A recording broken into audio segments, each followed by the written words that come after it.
shout out to this podcast right now. Who you telling? They know how to ask questions and conduct an excellent interview. So I y'all, like this. Yeah. You able to see direct interaction. Right You're there. actually really, really good at this, by the way, because I've been on a whole lot of podcasts, and every time before I go, they always ask the same thing. Like, this is probably like one of the best, I'll say the best podcast that I've been on so far, and I've been on a lot.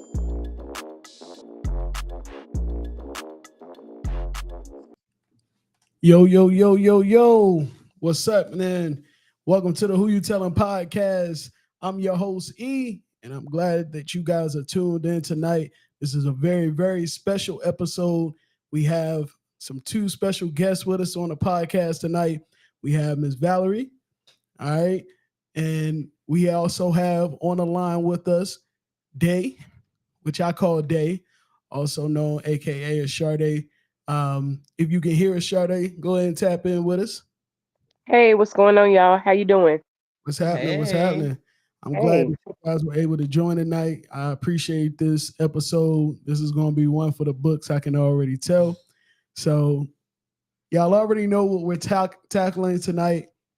We're going to be talking about this political race that we have, which a lot of people believe is a huge deal, a race like none other before. So I want to dive into all of that, but I first want to give you all the opportunity to introduce yourselves, and I want to start with a guest on the line, and then we'll move in-house, all right? So Sade, go ahead and tell us a little bit about yourself, a little bit of background about yourself, and why you wanted to be here tonight. Okay, my name is Sade. My last name is Johnson. I will say that I am on the line because I'm always screaming at Emma about what's going on politically in the world. I am one that wants to keep my people in the know.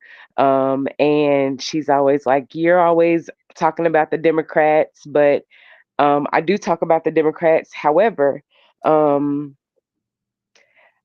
I look out for the cookout. So that's why I'm for the Democrats. I wouldn't say that I'm a lifer, but I would say that the reason why I am a Democrat is because I'm looking out for the cookout for my people. So I'll say that. Okay, we're gonna dive into more of that comment, looking out for the cookout, because we gotta Yep. dive into that a little bit deeper. But for those that are just now tuning in, make sure you take a moment to share this episode because we're gonna get into some really good stuff here. Now, Valerie, I want to turn to you, give you the opportunity to introduce yourself, tell us about yourself, where you're from, a little bit about your background, and why you're here tonight. Hey everybody, my name is Valerie from Concord. I graduated from Mount Pleasant in 2001. I went on to obtain my bachelor's degree from University of Phoenix, the Jersey City campus. And so I've been a lifelong volunteer. I've volunteered at Barbara Scotia, the 4-H Club, an organization called Blexit. And so I'm just here to change the narrative of our communities and make it do what it do. Okay, so we got Sade on the line that's looking out for the cookout. She's going to be talking about the Democratic Party for us tonight. We have Valerie, who want to look out for our people as well. So the same initiative, right? From would you agree, Sade? Absolutely. Sounds Same good. initiative. That's why we got to have this conversation, because on both sides of the coin, there are some really good points and topics that we can hit on. And I want to touch on some of that tonight. Before we dive all the way into that, I do want to first play this clip, okay? This video is actually including one of our guests tonight, Valerie, who had the opportunity to sit down with WBTV 3 News. And this was a really cool excerpt. So I'm excited about looking at this. You guys tune in with me, watch this clip. To find out what is driving them to the polls. I hate watching myself. We've heard from. It's a voting bloc that can't be ignored. Historically, they've been most loyal to Democrats. 95% of Black women voted Joe Biden into the White House 4 years ago. But now, Black female voters are becoming more diverse with who they support politically, and their voting power could be significant. A recent poll shows this year, 86% of Black women say they will definitely vote. That's up 8% from last year. Have any of you voted already? And how did you vote? Oh, for VP Harris. How about you? Vice President Harris. Who do you plan to vote for when you vote? President Donald J. Trump. I'm still deciding if I'm voting, which may be controversial, but more than likely, if I do, it will be for Donald Trump. Historically, Black women have been the most loyal voting bloc for Democrats. Why do you think that is? Black women in particular have been targeted to vote Democrat and to kind of take on these Democratic ideologies. My family, Democrat, so I always like, oh, I'm a Democrat. But to be completely transparent, it wasn't until within the past couple of years where I said, you know what, let me look and educate myself on what the whole system looked like. Lyndon B. Johnson, he had said he'll have these Negroes voting Democrat for years to come. And so that's what they have been doing.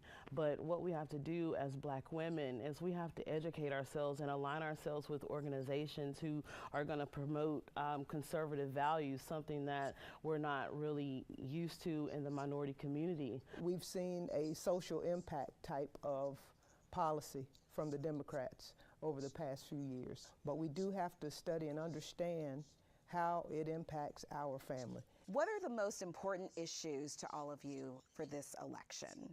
For me, it's more so are Black people aligning to what our values are in our community, and do we even know what those values are outside of what's been pushed to us? I'm deeply concerned about the wars that we're currently supporting. I would say immigration, just the influx and the rate that the immigrants are coming over. We just don't have enough manpower to be able to have them fully vetted, as well as be able to keep track of them. For me, it is reproductive rights and education. Being an advocate for Black maternal health and the work that I do is important for us to be able to have the access and the resources for our community. And we've heard from people on both sides of the aisle that they want to see change. And that comes in many different ways. So what does change look like for you? For me, I'm looking for a leader who's willing to step outside of the system, step outside of the illusion of power that they've created, to say these are things that are actually happening behind the scenes. One of the things I would like to see is a government that's balanced. But what we're seeing is some blinders in some ways that I think we need to pay close attention to. So what we're seeing is a white supremacy culture on steroids in full display, and I cannot get behind that in any way. As conservatives, how do you, or a Trump supporter, how are you treated? Horrible. I do electioneering at the polls, and Black women, they walk up to me and call me stupid. They tell me I'm the stupidest person they've ever seen in their lives. My family abandoned me for years when, well, not abandoned, just stopped talking to me for at least a good year whenever I first started to support Donald Trump and Republican values. But I'm here for it because these conservative values are what's going to take our Black race into the next level. Yeah, I definitely have had some of the same experiences as Valerie, lost friends, had people, say slurs towards me, call me an Uncle Tom. I think I care more about my family values and how God sees me and what I stand for, and not succumbing to little g, which is the God of this world. What is your biggest concern if Donald Trump wins the election? A civil war. And it was already addressed that, people are rude and mean and nasty because of the political climate right now. And I'm not forgetful of January 6th. Every day when he was president, I was scared of what's going to happen. I feel like, and this is my opinion, that when it comes down to Donald Trump and some of his supporters, or majority of his supporters, it comes into racism. I have innocent Black kids. I have an innocent Black husband. But some of these supporters of Donald Trump don't see that. and that makes me nervous. And what are your biggest concerns if Kamala Harris is elected? I don't personally have any concerns other than, free speech. Who do you think is actually going to deliver results? Or do you think your candidate is actually going to deliver results that are important to you? It's a campaign to get them where they want to be for all parties, Democrat or Republican. So one can hope that what matters to us actually will happen.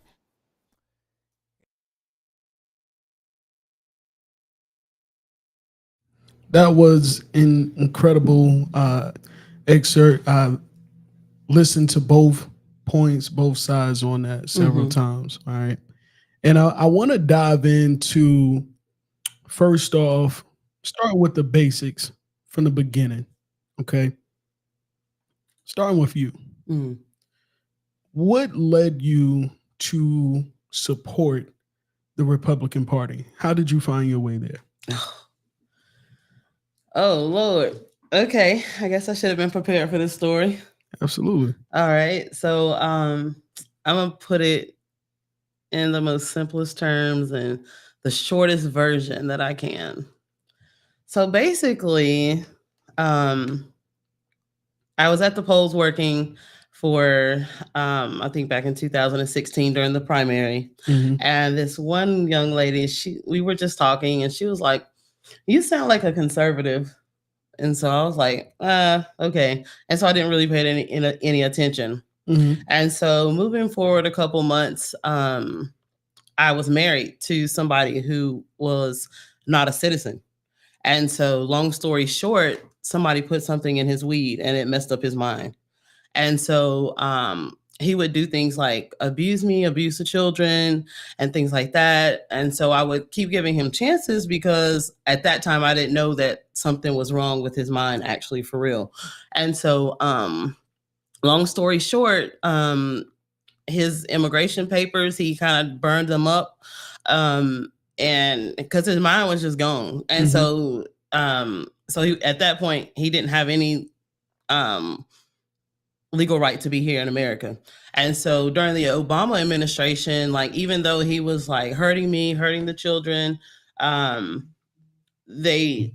Obama administration just kept letting him, out. And so I heard President Trump, he was saying, well, if there are illegal immigrants here in the country and they're hurting our American citizens, the first thing I'm going to do in office is I'm going to deport them. And so I was like, okay, well, And so I started looking up conservatism and I was like, Republicans, I was like, okay, I support my religion, traditional values, marriage between a man and a woman, lower taxes, less government in your business and things like that. And so, long story short, started supporting President Trump, voted for President Trump. And the first thing that President Trump did when he got elected was deport my ex-husband. So thank God for that. Me and my children, we've been able to live safe ever since then. So I'll always be forever grateful to President Trump for making that move in that particular instance. And so I also was headed to the abortion clinic a little bit after that. And, it was Republicans and conservatives who were telling me, God formed your baby in the womb. God knows your baby's name before you even know your baby's name. And so I was like, okay. And so I kept my baby, and long story short, she was born on my birthday, and she was the best thing that ever happened to me. And so it wasn't Democrats who were standing out there telling me to keep my baby. It was definitely Republicans. And so I'm forever grateful to the Republican Party and the conservative movement for their values that they stand for. So that's how I kind of got leaned into all of this. That's a lot. We're going to dive into that. We're going to dive into that. That's a lot. So we have Sade on the line. Sade, I want to hear from you. If you're able to hear us, I want to hear from you. And here, but I missed the whole entire thing that she just said, so I apologize. No worries. Well, I want to hear from you on how you actually became a supporter of the Democratic Party. Okay. As I stated, I always wanted to look out for the cookout. And I think that when I went to North Carolina A&T, I had I think it was a humanities class with an intriguing professor who advised us that most African Americans were Republicans because of conservative views. Most African Americans were Republicans.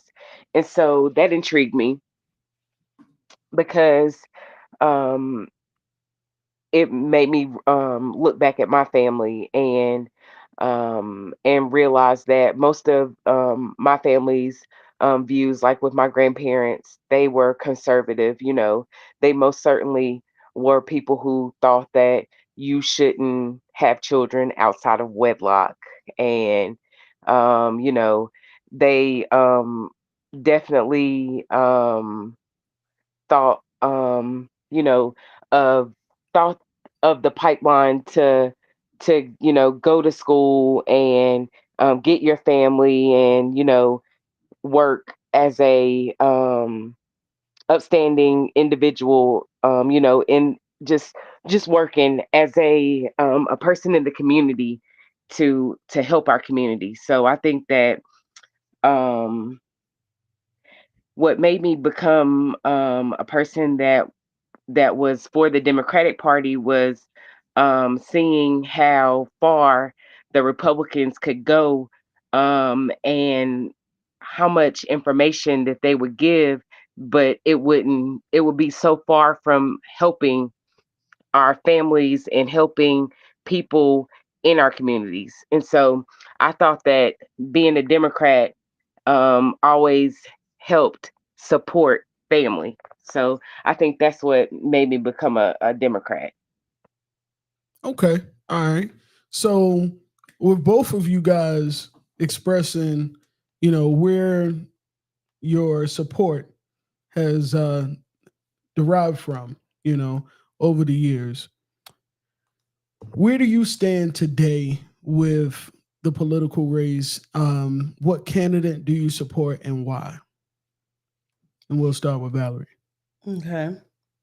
I support President Trump just based on the fact that the conservative values that he supports, for example, like I'm sorry, I was just thinking, whenever time I tell that story, I get like a little, and I hadn't even really told that story before. So that was, I appreciate you sharing that with us. Yeah. But yeah, so back with President Trump, the reason that I support Trump is because he supports the way of life that I'm used to. And so when I say the way of life that I'm used to, men go into men's bathrooms, women go into women's bathrooms, traditional values such as marriage is between a man and a woman, lower taxes and things like that. So that's why I support President Trump.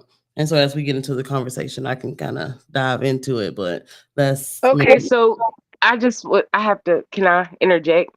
So Ms. Valerie, just to he supports lower taxes. So I guess you're saying that to say that because the Democrats support lower taxes on the everyday man, like the blue collar worker, and they project not to raise taxes on anyone that's making over $400,000. So that's the Democratic stand. So they won't be raising taxes on anyone that makes below 400,000. So you, I guess, it makes me believe when you say that you want lower taxes and you're going for Trump, it makes me believe that you're a part of the 1%. Is that correct, Miss Vanessa? No, that's not correct. Okay. However, if you look at the tax cuts that President Trump put in place during his administration, you can see that it definitely benefited the middle class. And, it's just, I find it so funny that, people can just steadily ignore the facts when literally everyone paid lower taxes when Trump was in office. And so, I mean, that's just a simple fact. You know, it wasn't just the middle class who paid lower taxes. It was everybody. You're absolutely right. Oh, you are absolutely right. We did pay lower taxes, but it was a part of a plan. What is the gentleman's name that drew up the tax plan for Trump? I don't know. Hold on, I can't pull his name. While she's getting that information, I'm curious to know, what was the tax rate then? I don't know any of that. So how Well, do you, see, how, that's the how you thing. able to say that you know for a fact that the tax rate was lower then?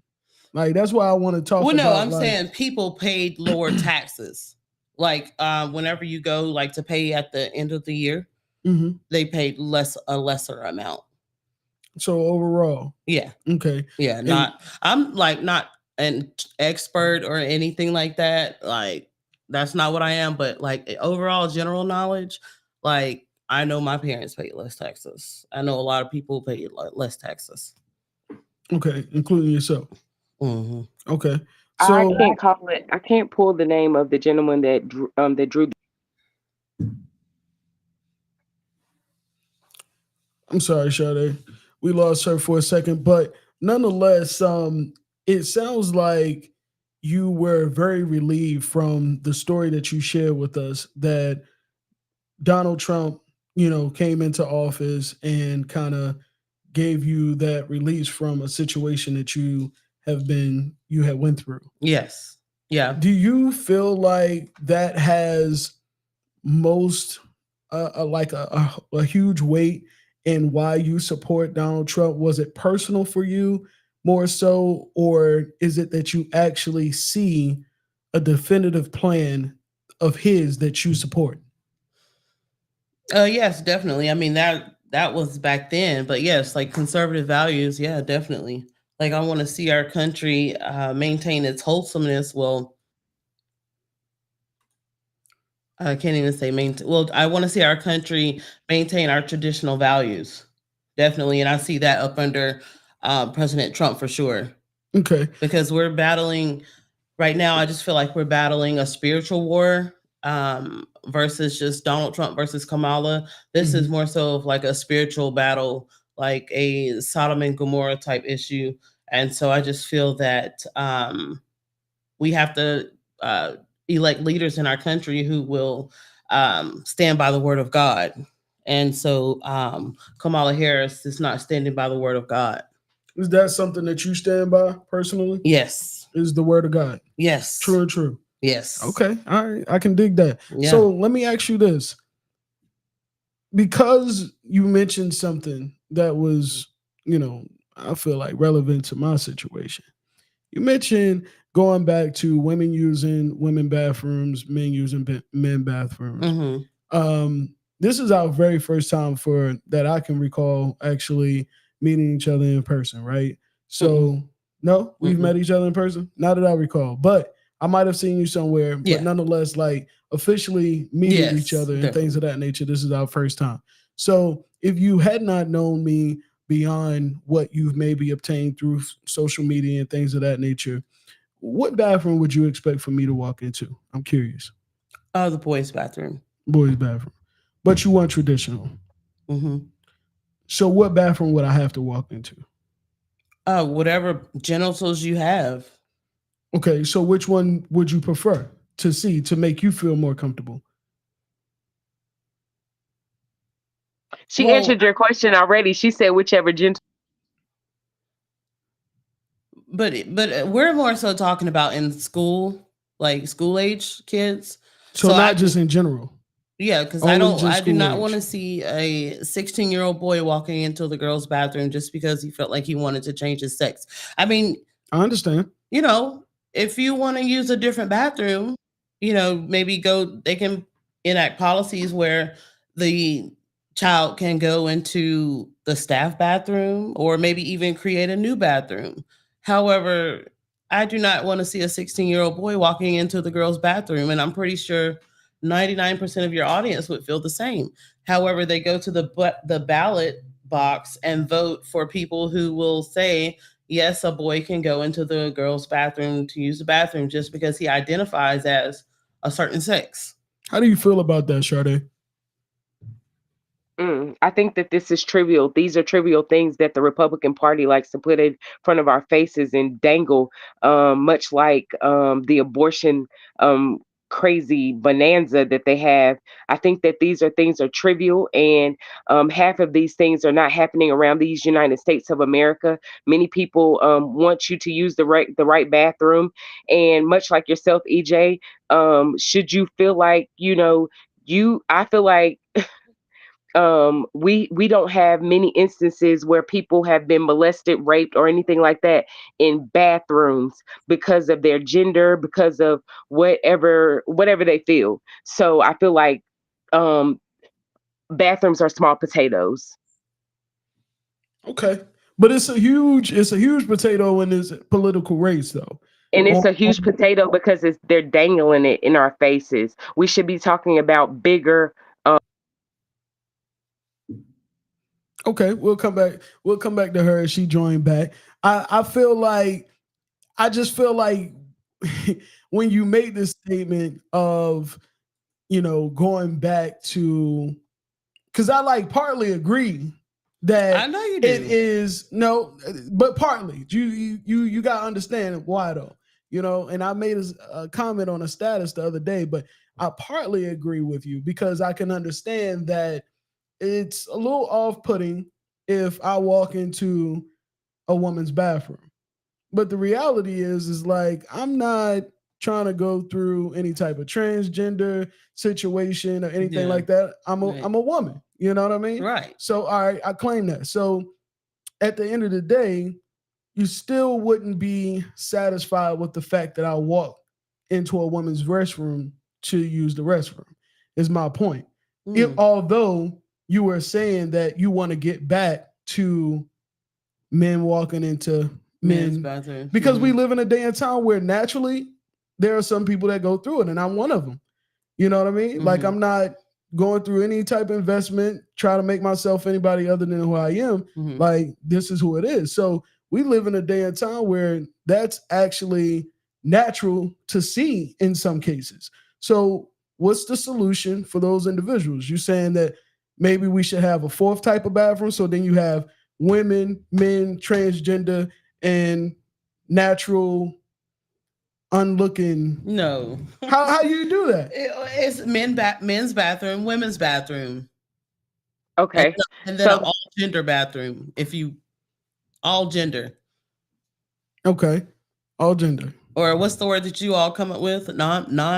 What does non-binary? Hold on, mean? why you say y'all? I mean, not y'all, but the LGBTQIA plus. Yeah, because I don't, subscribe to the labels. I don't do that. I just don't. I never have. I've never been to a gay parade or anything like that. So like, I don't subscribe to the labels or anything. Okay. But I am, curious as to how that matter could be handled. But Sade, while we have you on the line, tune in. I mean, like, give us your word. Oh yeah. I'm sorry. Did you hear me? Do y'all recall when North Carolina went through this same issue regarding bathrooms and they lost out on so much money? Big. I think it was, who was it? I think that they were about to have the some playoffs or something. Something was going to come to Charlotte, and we lost out on it because of the whole entire bathroom stuff that we went through. Yeah, I think that played a part in CIAA and why we lost the tournament here.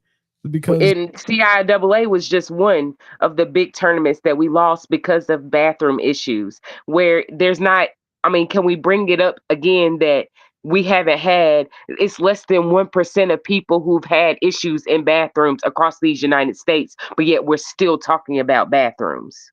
Okay, so let's talk about what we should be talking about. Tell us about that, okay. Sade. Give us a pointer that you feel in your mind is like something that we need to be talking about right now. I'm gonna skip over to you because her line dropped. But what is something that is very important, top of the key, that you feel like we need to be discussing? Immigration, 100%. Immigration. Why? Well, if you look at places like what's the place that you used to in Harrisburg? It's like a factory where like Black people could always used to go and get a job. It's like where they make the makeup bags and then the bread. So if you go into those factories now, you don't see any Black people. You see all immigrants, and none of them speak English. And so Black people can't even go and get like those factory jobs, or like Trump says, Black jobs. And when he says, so that's Black what he jobs, means by that. Yeah, service jobs. Whenever you go into the hospital, who's cleaning your floors? Who's bringing your food? It's all Black women. It's all, and that's just a fact. And so a lot of the immigrants are coming in and they're getting these jobs. And not to say that we don't want immigrants. We love immigrants. We love everybody because we're a Christian nation. However, when you have a high influx of immigrants like we do, it's just throwing off our systems. And so we're not able to keep up. And so what systems? Our immigration system. The system that we do have, to where they can keep up with people. Like, only thing you have to do to get into America is send a text. What do you mean send a text? That's the only way. You can be over the border and you send a text and you fill out this little 1 or 2 question thing, and then you just go into the country and nobody knows where you are anymore. Okay, so. How do people? So okay, I'm not even going to go into specifics of that. But Sade, while we have you on the line, how important do you feel, and how relevant do you feel that immigration is to this political race? Immigration has always been important. However, let's talk about it. Let's talk about how immigration has been important since Obama was in. Who was in there prior to Obama? Bush. So, immigration has always been like one of the top 5 things that we should have been talking about because of, as you said, there's an influx of people crossing. However, what we need to talk about is how President, excuse me. Oh man, she keeps getting to a good point. Then she get us. And I'm saying I'm knocking doors. I'm knocking doors. Okay. And every door that I go, 60% of the doors that I go to, they have a Black name there. Mm-hmm. But you know who lives there now? Not us.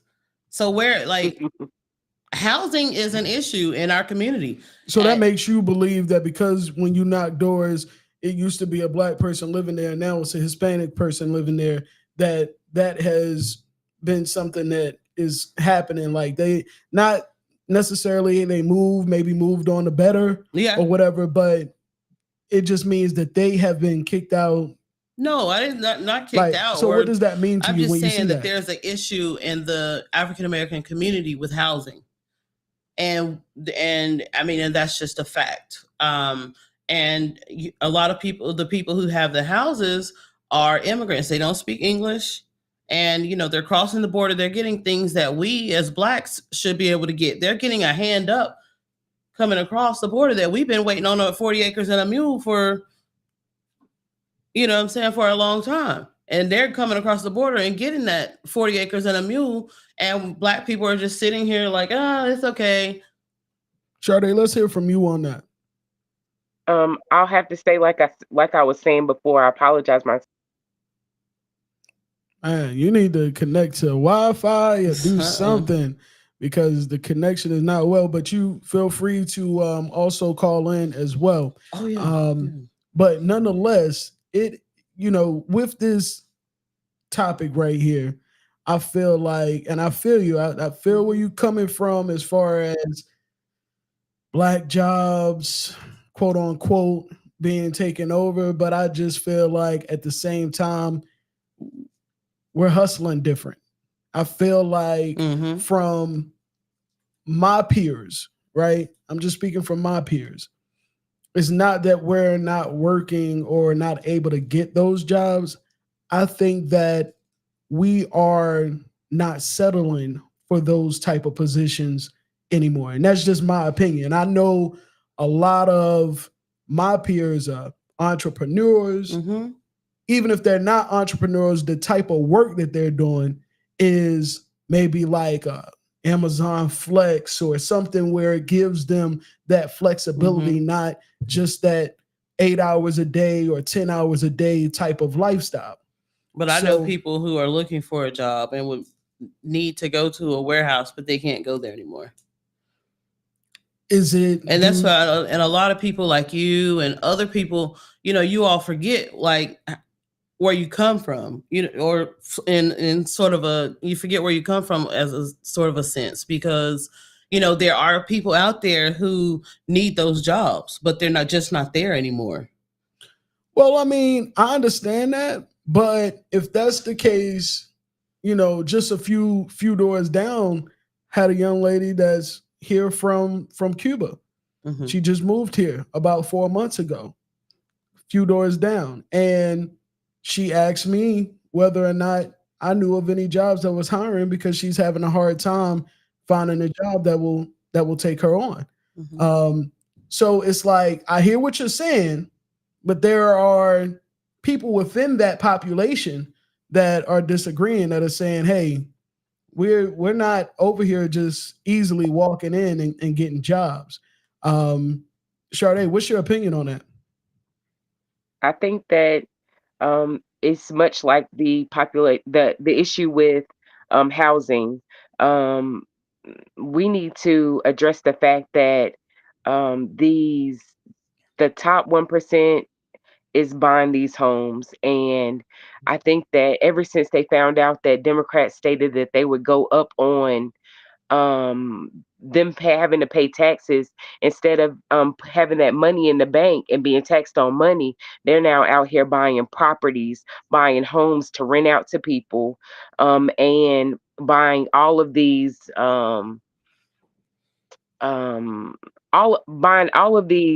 distribution centers, because that's all you see going up and down 85, and there's nothing in them. So I kind of feel like that's where their big money is putting their money, in those things, so that they won't be taxed as much. And so I think that something needs to happen about gentrification, of course, because that's happening all over Concord, where we're from, because Eli Lilly moved into Concord. She's hitting on a very, very big point. Well, I think we've all noticed in Concord, Eli Lilly moving in, huge factory, pharmaceutical company. What's your opinion on that? And are you because you mentioned the jobs and the factories and things of that nature, do you think that that'll be another job that is easily taken over by immigrants? I mean, I don't know.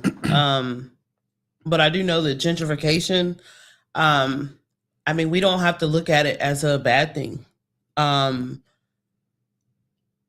I just feel like we don't have to look at gentrification as a bad thing, because our community looks so much better. But how can people that grew up there be able to afford that? They can't afford it. Just like you said, you just said they can't go somewhere and but you mentioned they taking the jobs. No. You just said, oh, they moved out when I was talking about door knocking, the Hispanics living there. Maybe they moved out, they're doing better. But nobody wants to move out and do better and come back to their hood. And that's just like, you'll go somewhere else and pay $2,800, but you don't want to pay $2,800 down there when your community just looks so much better. I mean, I wouldn't mind living down there. I wouldn't, but a lot of people don't want to.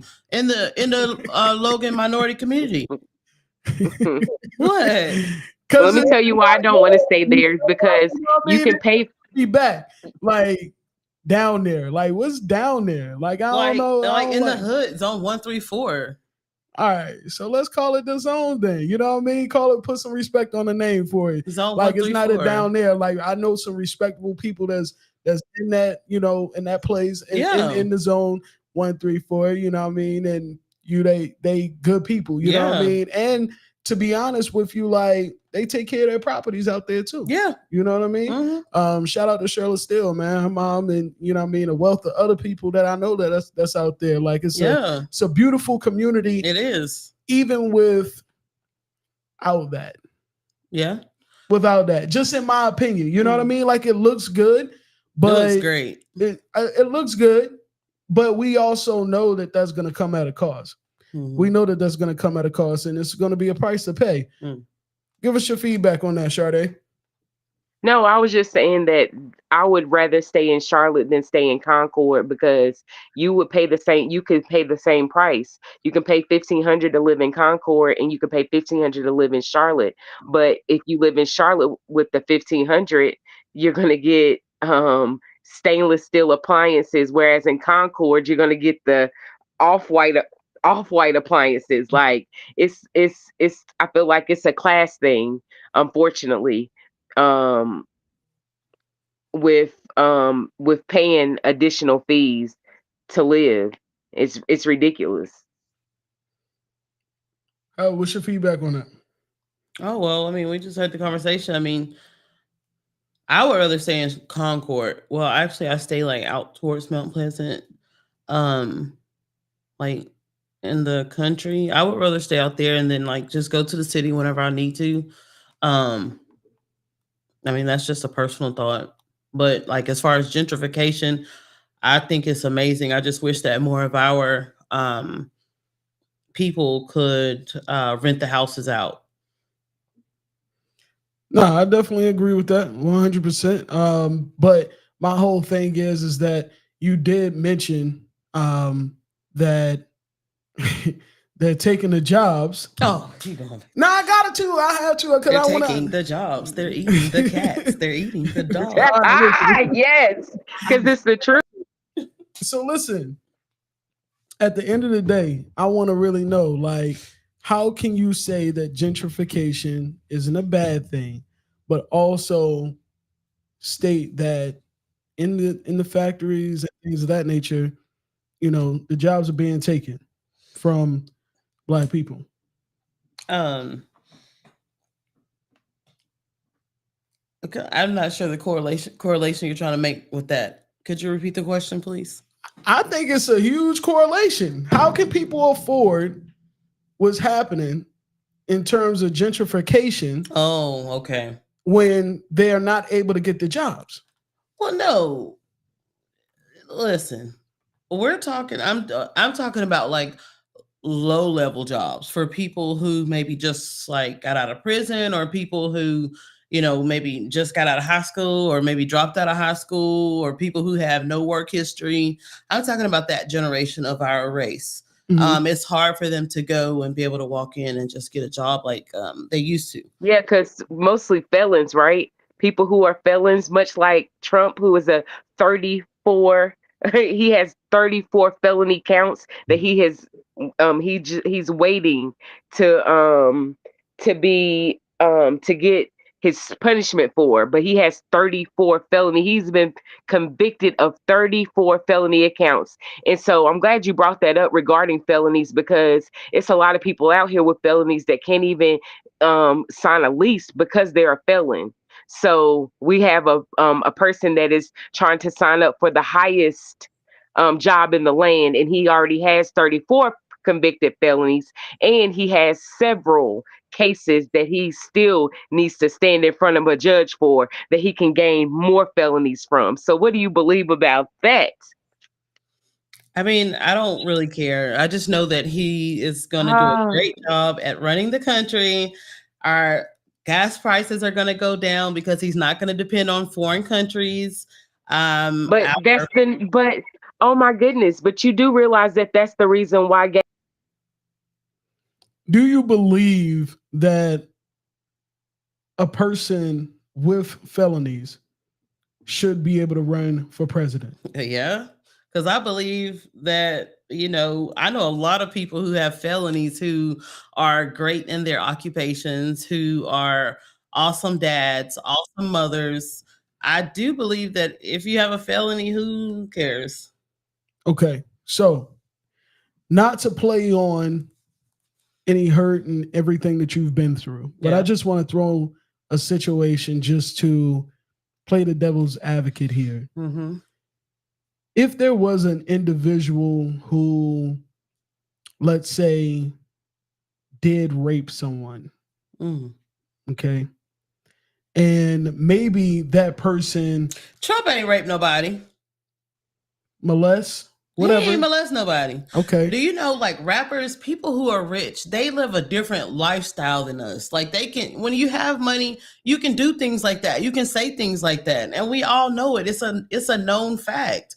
Like, if if Future, or if he came over here and said, Valerie, I want to come over here and grab you by your pussy, I'll be like, okay.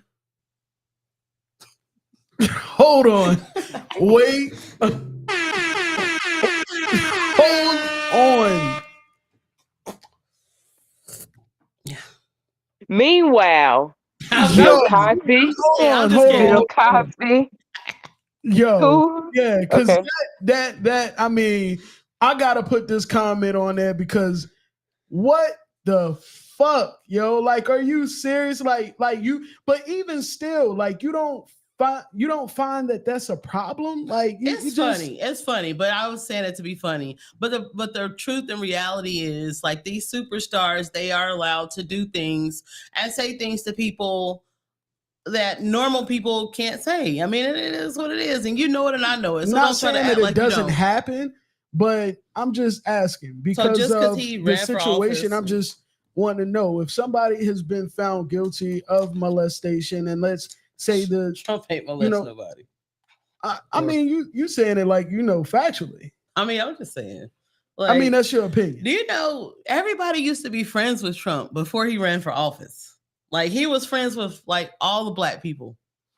Yeah, and if you knew that, then you know also that Trump was a Democrat. Yeah. And he also said that if he ever ran for president, he would run for Republican. He would be a Republican president because they're so stupid. Okay. And that's fine too. Okay, so let me ask you this, Sade. How does that make you feel? It makes me think. It makes me feel like I'm in a matrix. What do you think? Oh, man, I was just about to get into our president, one of our president candidates, to get more information on that. So in regards to the in regards to the political race that we have going on right now, right? You mentioned a lot about Trump, man, and some of which I can't even believe you mentioned, but I'm not going to hold you to that, right? Because I want to say that it was more joking than not. That's what I that was believe. like a joke. That was funny. Nah, I mean, it was kind of believable, just a little bit. I'm not going to lie. Have you already voted? You already got your vote out? Yeah. Okay, so it's already in. Why should people vote for Donald Trump, especially in our community? Give us some reasons why.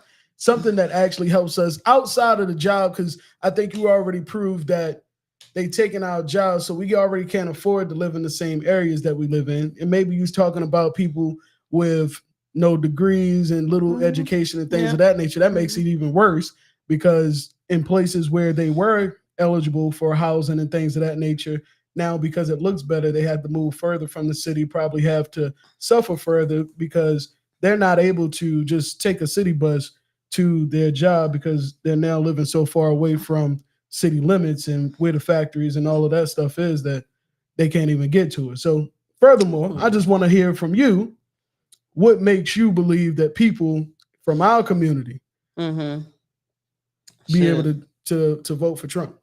What is he doing for us? Well, I mean, we always want to talk about what the president can do for us, but it's more so like, what can we do for ourselves? So I don't look at the presidency as like anything that the president can do for me.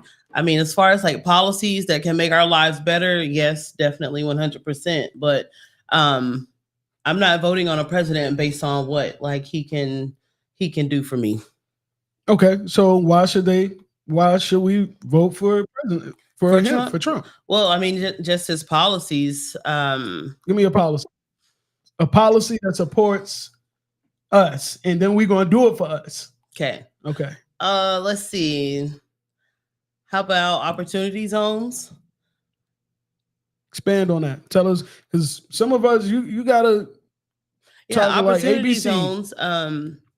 President Trump put a lot of money into opportunity zones, and that's where you create factories, or not factories, but you create jobs in like minority communities, and you create businesses where the people in the minority communities can go to work. All right, so he's very steadfast on those opportunity zones, because like you were saying earlier, sometimes it's hard for people to get all the way across town to go to a job. So he creates these opportunity zones where people don't have to go too far to work. And they've been very successful. And I mean, he didn't create it, but he invested a lot of money into it, in which he could have just, not cared about it, but he does care genuinely. The first thing that President Trump did whenever he came into office was he called up Kanye West. Like, we might be like, why'd you call Kanye West? But in his mind, Kanye West was the know-all for Black people. And he said, what can I do to help the Black people? You don't believe that. No, that's a split ticket right there. We know that in the community. Half of people believe what Kanye say, and then you have a large population of people President that don't. Trump, he thought that Kanye West could give him some valid input to into the minority communities. And so he said that was one of the first things that he did in office. He said, because he knows that Black people do not get Trump. I'm quoting Trump. He says that he knows that Black people have not gotten the credit that they deserve in this country. And what can I do to help? Sade, talk to us. Tell us what Kamala. Oh man, she dropped again. I want to know from her what our Kamala Harris, what she can be able to bring to the table for people in our community. I hear you loud and clear when it comes down to jobs and things of that nature, but I really want to know what she can bring and what your opinion is based on what you have maybe seen or read about her agenda. What do you feel she can do? And then we'll do for ourselves. Okay, Valerie, right? What can she put in place to help us? Okay. So from Project 2025, the former president. Let's focus on Agenda 47 or the Republican Party platform. Project 25. I'm sorry, but honey, Project 2025 is what he's running on. So we need to talk about what they put before our eyes. Now, I will interject there when it comes down to Project 25, right? Why do you believe people believe that is a plan that is written and backed by Trump? Why do you believe people believe that? Because at first he was like, yeah. I mean, because on the surface it looked really good. I mean, I supported it at first too. I mean, because on the surface it looked good. But when you deep dive into it, it's just like, And that's the same thing Trump did, plain and simple. And so he has his Agenda 47 that I recommend everybody take a look at, or the Republican Party platform. So yeah, definitely. I can't take Trump seriously because he said he wants to take away the Affordable Care Act, which has, let me get to my notes. The Affordable Care Act, which is also known as the healthcare reform, has helped over 20 people get health insurance. And Trump wants to take away the healthcare reform and leave people with no insurance. And when you ask former President Trump what his ideas are for healthcare, he just says, "Well, it's up there in my mind." It's up there. Dot. But he was in there 4 years and did nothing with healthcare reform, and now he's out 4 years and still has nothing to tell you about healthcare. So that's a red flag. I want to hear about Kamala. What is it that you believe? I respond to the healthcare? Oh, in just a moment. I want to know. Kamala is going to help. Go ahead and respond while she's getting her stuff together. As far as like the healthcare right now, President Trump has obviously said and blatantly said that he can't grasp or get his hands on something that's more beneficial than the Affordable Care Act, and he has stated that he will leave it alone. He has left it alone, and it's going to stay there until they can come up with a better plan. And at this point, it'll be 8 years, and he hasn't came up with nothing. I don't know. We're not worried about that right now. We have way bigger issues to tackle here in America. Absolutely. You're absolutely right, which is why Kamala and Biden has negotiated rates for diabetes drugs and other drugs that Americans are taking on the daily. And they already negotiated $40 for insulin a month. And that is monumental. Okay. Mm-hmm. That is monumental. Actually was put in place prior to, just because I am in that field, and dealing with Medicare for the past 10 years have made a structure to be able to close the gap on prescription medications, and every year it has reduced more and more to the point that next year it will finally be going into full effect, where there's a $2,000 cap on prescription medications. So I feel like there's collectively been progress towards that point in reducing the cost for our seniors and their prescription medications.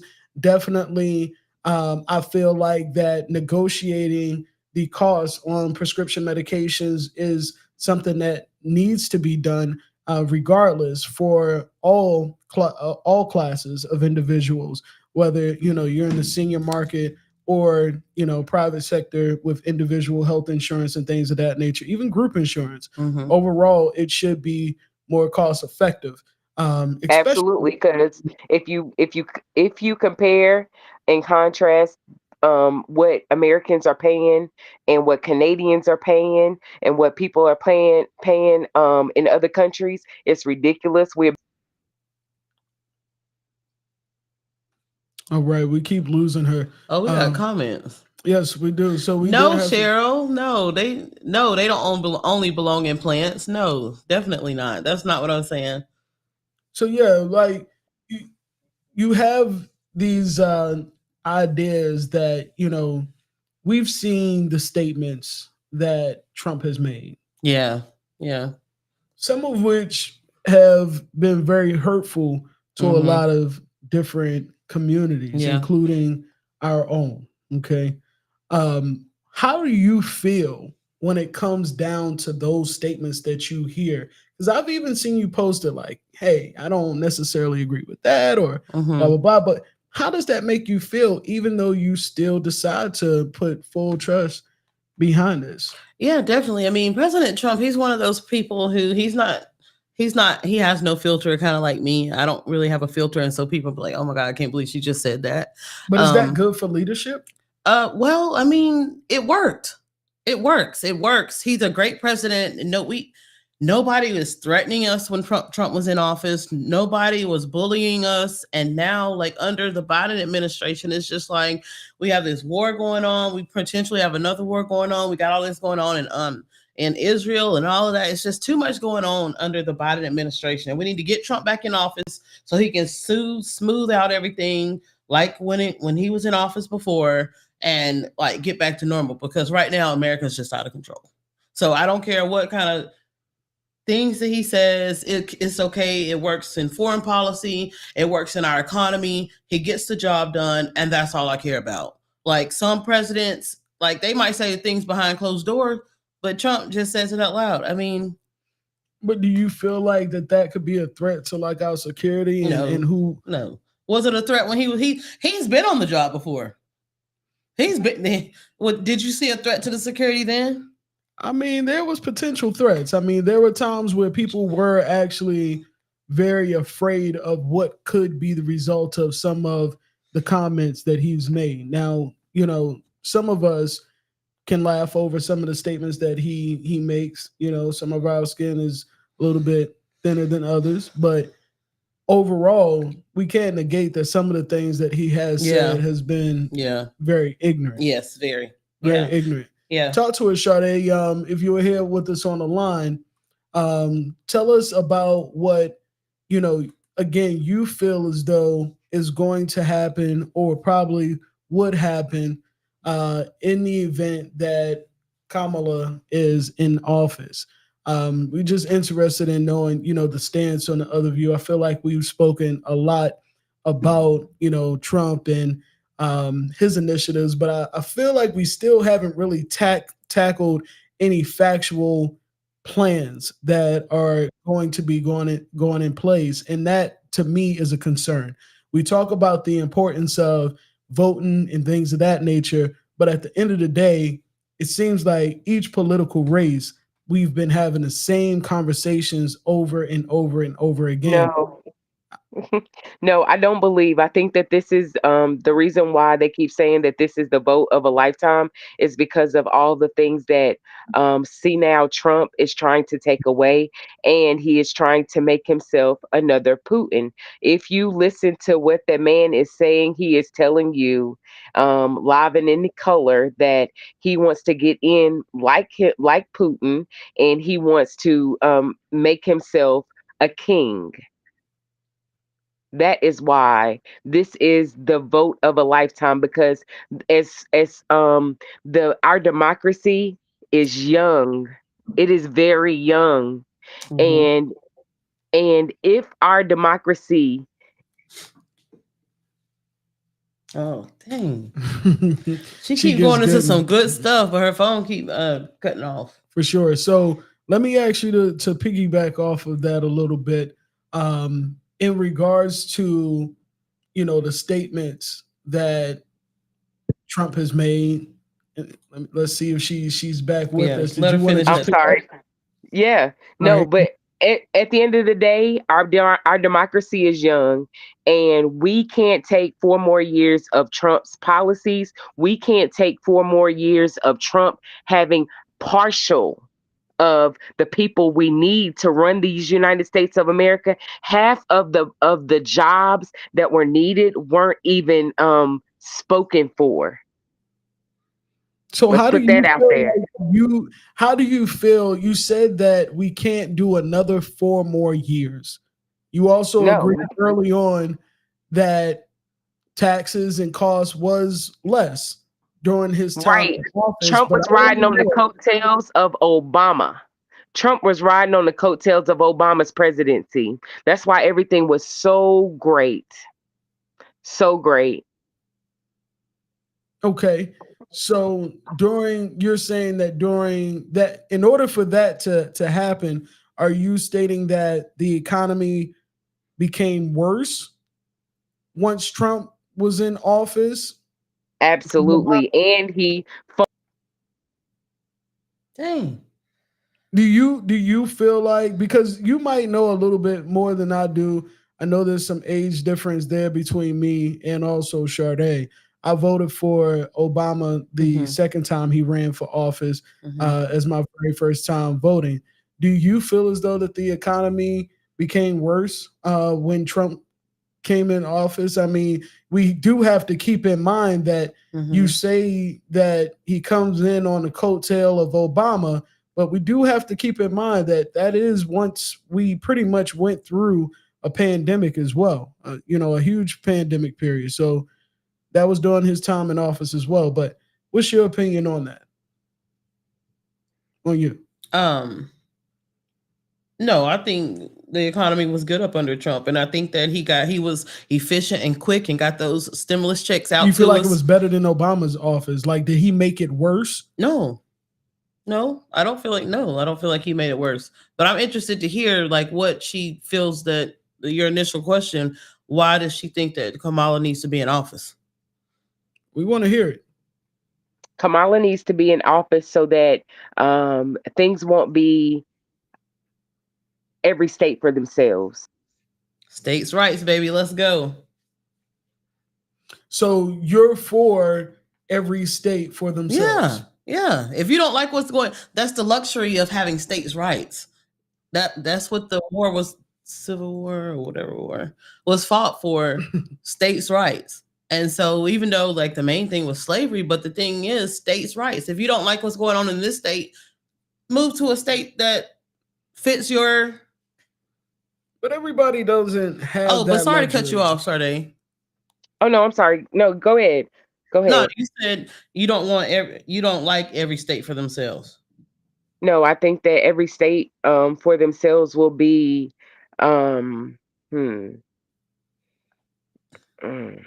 irresponsible, because look at South Carolina. Look at Florida. Florida. I don't know if you all noticed this, but what happens with the Republicans is this is what they do.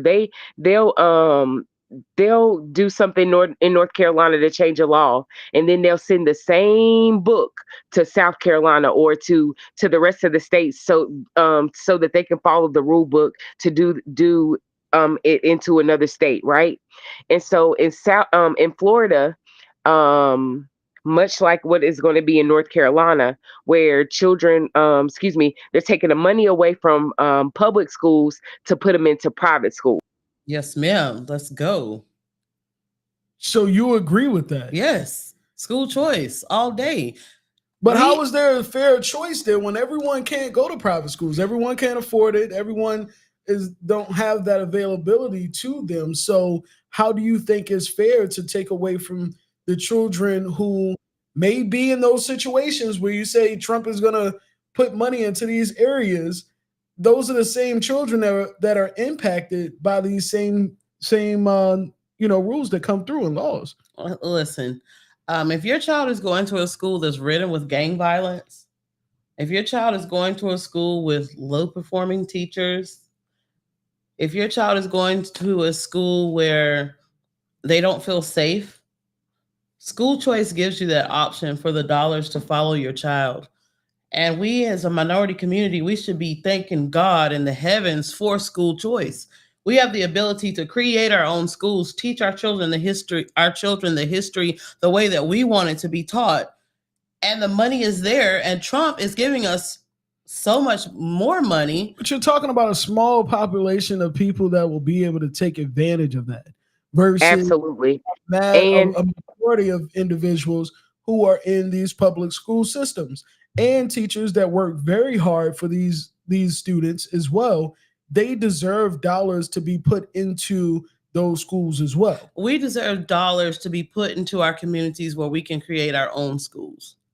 We have the individuals who are more than smart enough to be principals, facilitators, whatever they need to be, administrators, to create our own schools. So let's seize this opportunity, create our own schools for our children, teach our children the way we want them to be taught, and call it a day. So you understand, but what's really happening right now is they are seizing the opportunity. They are making his story. I mean, it's not my, she kind of dropped off, but we need to seize the opportunity too.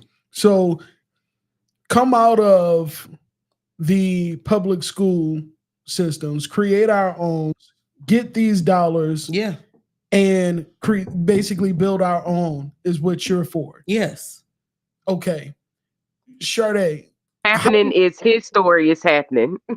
His story. They're getting that money, and they're getting their children into those schools, and they're stopping your children from being able to go in because they're making rules like, oh, you can't be a part of this school unless your parents are together, because in the good book it says that your parents have to be married, and so because you aren't your parents aren't married, you can't get into this school. So the schools are becoming what they were 50 years ago, 60 years ago. And so it's happening all over again. And they're not going to teach your kids about slavery. They're not going to teach your kids about anything. And so that means that when you don't know your past, then you're going to relive it in some way. So this is just going to. Oh man. I still want to know like what Kamala is going to do. Yeah, and that has been a huge. Because she keeps reverting back to Trump. That's the same thing that Vice President Harris does. Let's focus on that. Tell us your number one thing that you are hopeful and that you believe, Sade, that Kamala will provide to us as a community without going back and diverting back to Trump, if we can, and it's hard, but if we can. Okay. Well, hold on, because I hate to say it, but you got to educate the people. You got to educate the people that $1,200 check that Trump put his name on was sent by the Democrats. So since we're so everybody is so gung ho on that money, let's talk about how Kamala wants to give the families more money because the money that they were given that that the Republicans stopped from being accessible. Remember when we were getting money for our children for like $200 a month for taxes? For taxes? Yes. EJ. The tax credit. Yes. The tax credit. Yes. Kamala wants to give monies to every family, $6,000 more for families so that it can bring families out of poverty because it brought so many families out of poverty. That's for newborns and new families, like newborns. That's not for everybody else. But Trump wants to raise it for everybody. No, that's not true. That's not true. Newborns, for newborns, they will go up and receive $6,000, and then for every other child, they will receive monies as well. Yeah. Mm-hmm. Okay. I agree. Yeah, but it's not $6,000 for everybody. Okay, so $6,000 for babies. Make a difference. Let's talk about more specific things, and this may dive into the importance of voting locally, and I want to get into that because we can talk about these big names and things of that nature, but let's talk about a local level deal here. Who do you support on a local level that you feel also supports the same initiative, has the same goals in mind for that you feel would be helpful for our community? Who would you say, Valerie, that you support locally? Well, I definitely voted for Judge Juanita Boger Allen. Okay. For district court judge here in Cabarrus County. I feel like she's very fair. I feel like she takes her time. She researches her cases. And she just doesn't look at everyone as just a number. I feel like she actually takes her time with each specific case. So she is some person that I definitely support locally. Yeah, for sure. And I know I've voted for the state auditor. I think her name is, I forgot her name, but I definitely voted for her. She's a Democrat. And for the another Democrat. You vote either way. Just okay. Yeah.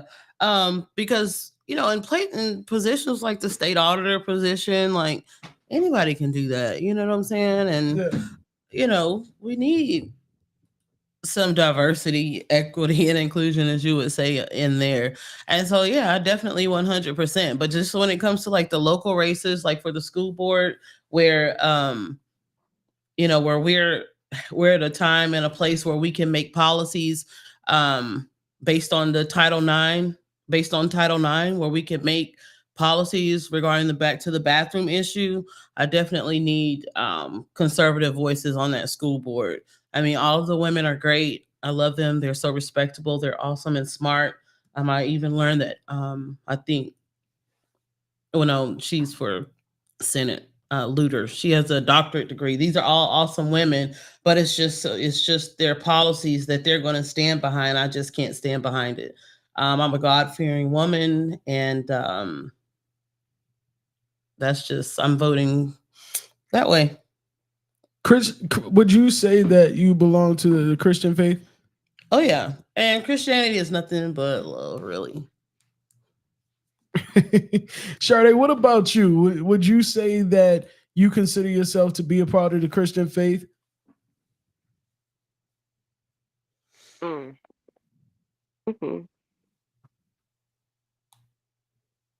She done left the Christian. A lot of Black people are leaving the Christian faith. So I'm curious because this is a question that has come up often, and it's been a thought in my mind. True and true when we're thinking about the Bible, okay, and we're talking about this biblically. Yes, I'm Which sorry. party do you guys believe more aligns with the Bible?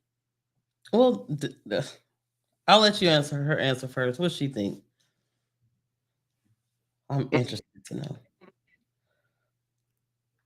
Sorry, Sade, you're breaking up there. No, I didn't say a word. I'm sorry. I had a chuckle actually. I think that both parties would like you to believe that they hold their values to their good book. However, I believe that the Republicans use it as an arsenal. I got you.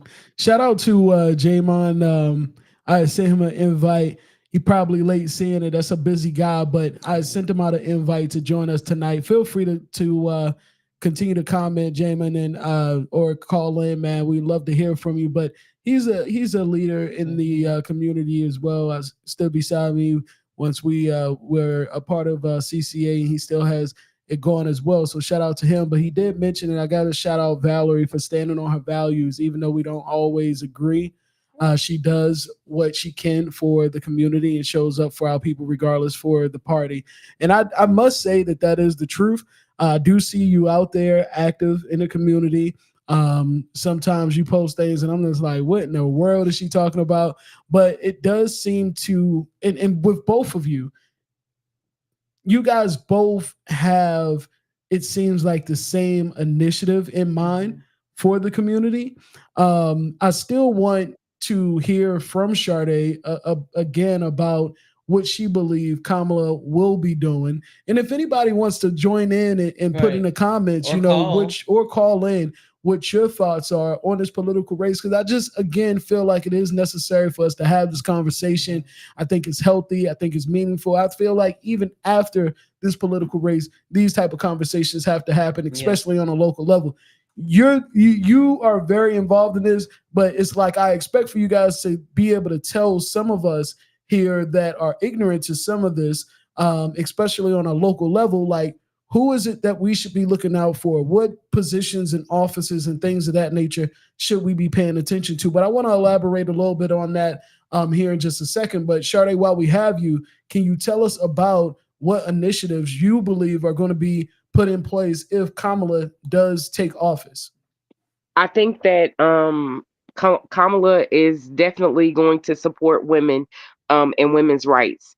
And she's going to support women because, unfortunately, the Republicans have already stated that, they want to do a full abortion ban across these United States. However, they don't want to take care of the kids. So they want you to have the baby. And let's talk about how you going to have the Goodness, man, it never fails. But in regards to, abortions, let's talk about that. You talk about that often on your page. You talk about abortions often, and I can sense that it is something that you feel strongly about, and I agree with you on that. Tell us about your thoughts on abortion. And again, you have mentioned that you're a fear God-fearing woman. So tell us about why you feel so strongly about that. Well, I mean, a baby is its own person. It's not me. And so that's a whole nother person. And so basically you're murdering a whole nother individual. And so I just feel like it's just morally wrong. It's just morally wrong to kill a baby. But I'm moving from the stance on abortion, and I'm talking about more so of the prevention of even having the baby. So what can we do as women to not face ourselves in the abortion clinic sometimes? I know, and sometimes we're married and want to go to abortion clinic or whatever, but still, what can we do to overall thwart the abortion issue? Well, what we can do is do like Lieutenant Governor Mark Robinson says, and keep our skirts down. Like, people are so upset that he said that, but it's the truth. Like, abortion is the number one killer of African Americans. Over 500,000 babies for every 100 million African American babies, 500,000 are aborted.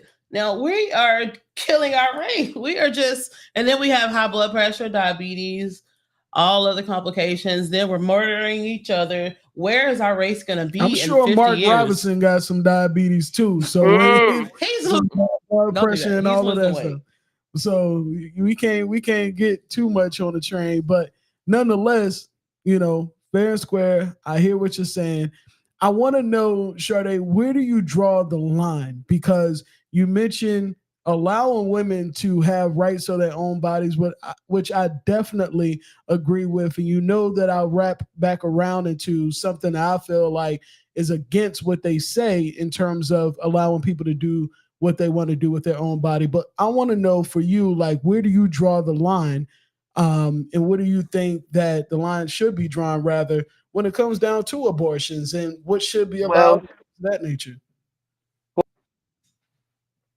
Lose her again. They lost her again. And I just want to clear up abortion. I mean, Republicans don't want to do like a full abortion ban. We do believe in, President Trump believes in the life of the mother, rape or incest, or the life of the mother, rape or incest as those three instances where abortion should be tolerated. But other than that, we should not be aborting our babies. I forgot who said it, that said a nation that kills babies in the womb is a nation that's failed. And so we've got to take this abortion issue more serious, because they're coming up with legislation that says, based on the mental health of the mother, the baby can be aborted up until crowning. And so up until the 9th month. And so these are the type of issues that, are going to be brought to the table if Kamala Harris gets into office, and they'll probably pass. A lot of people say, oh, no, Trump doesn't know what he's talking about. But there was legislation that was introduced that stated, due to the mental health of the mother, that up until crowning, that they'll kill a baby. Come on, man. We cannot, as an African-American race, continue to sit back and let...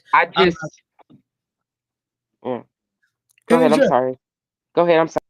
Yeah, we can't continue to sit back and let the Democrat Party ruin our nation like this. So let's hear from you, Sade, in regards to this. Again, where do you draw the line at when it comes down to the rights and abortion and things of that nature? I just think that, I'm sorry, but I just don't believe that what you just stated regarding crowning. I just can't wrap my hand around that because that would be murder. Now, as far as whether or not that's factually true, right? That correct? Right. I just don't believe it because of all of the propaganda that the Republicans have put out there regarding abortions. It just sounds much more like propaganda. You want to pull it up? You want to play it? I'm more than welcome to pull it up on the big screen here, and if that's something that we can easily get to, definitely. Yeah, if you can verify it, then so be it. But I just can't foresee that has any. It's hard to, and it's just so much, man. It's like the opinions, and again, I feel like you both want the same thing, and in this, the initiative that we want to have is the same. Like, surely nobody wants to see someone, a child, being murdered at birth. Like at birth, 6 months, 5 months, none of that. I agree, and I feel like that. And we should be more sitting responsible. Here letting these people dictate our legacy, and we're just killing off our babies. Margaret Sanger, the founder of Planned Parenthood, her whole existence of Planned Parenthood was to exterminate the African-American race. And here we are in 2024, still going along with this, my body, my choice, and all of that. And it's the same thing, the same initiative. They want to exterminate the Black race. And we're sitting here just going along with it. We're letting our children listen to this detrimental music, these binaural beats that's causing them to just go out and shoot each other like flies. And we've got to take more control of our communities. We've got to do better as parents. I have to do better as well. We have to do better as parents when it comes to the music that we let our children listen to, because the music is killing our children. Abortion is killing our children. Do you High listen blood to that pressure music? is killing our children. Do you Video listen? games. Video games is killing our children. And so, we have to take more control of our communities. And I think we have a great opportunity, especially up under the Trump administration, to be able to access dollars that will make a huge impact in our communities, especially when it comes to school choice. Let's talk about firearms, the right to bear arms. What's your take on it, and how do you feel? I can't protect myself from anybody who's invading my house with a handgun or a shotgun. Vice President Kamala Harris has stated that she wants a nationwide ban on assault rifles. And if you all sit here and let her and vote her into office so she can take away our assault rifles, and we already know we're facing a civil war when people can be coming into our homes and we can't, and they're going to take our assault rifles. They're not going to take our handguns. They're not going to take our shotguns. No, but they are, and they will take our assault rifles. And you can't protect yourself with something that's going to shoot one bullet or 2 or 3 bullets. You need an assault rifle. And we can't let them do that. And it's like, I don't know. It's just unbelievable the things that people really want to vote for in 2024. Like, she's clearly said and proudly says that she will confiscate and take all of our assault rifles. You can't protect yourself with the handgun, like I said.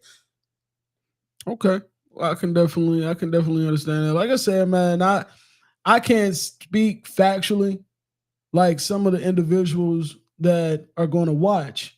We're using this to kind of learn, gain a perspective from both sides of the coin and figure out what it is that we need to do collectively.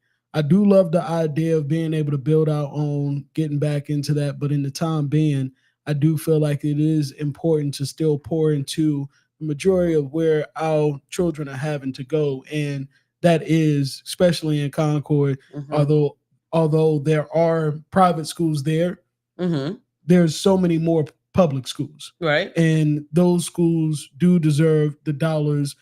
They do deserve the attention. They surely do deserve the opportunity for teachers to get paid what they're worth and what they're putting in and pouring into our students. Because a vast majority of our children's lives are spent in the hands of these schools, regardless if it is public or if it is a charter school or private school, right? So I feel like that's both important, what I mean, on both sides of the spectrum for sure. Now, hopefully we can get Sade back on the line, but it is very important for us to be able to make sure that we do show up to vote. Now, when you're out there and you're encouraging individuals to vote, does it really bother you which way they do vote, or do you just want them to be able to use their voice? And do you feel like that by not voting that we are setting ourselves back? I definitely believe that we're setting ourselves back by voting, because our ancestors... By voting or not voting? Not voting. Thank you. Our ancestors, they died for the right for us to vote. And so I feel like it's a disservice to everything that they fought for someone to just sit out on election day. If you don't vote for any other reason, I would encourage you to vote to honor your ancestors, honor your great, great, great grandmother who fought for the right for you to be able to vote, or great, or whatever. But yeah, definitely honor them. So I encourage everybody to go take advantage of these last 2 days of early voting. You can vote at the Kannapolis train station. If you're not registered yet, you can still register on Friday and Saturday. You can vote at the Kannapolis train station. You can vote at the National Guard Armory. You can vote at the Cabarrus Arena, and you can vote at the Board of Elections in Concord. And so let's take advantage of this opportunity to go out and honor our ancestors and vote. And people say, well, why do you encourage people to vote and you're Republican and you know they're going to vote Democrat? I have a loyalty to my people first. And for us to be able to exercise our right to vote is bigger than any party. I understand that. I respect that as well. Sade, you're back on the line with us.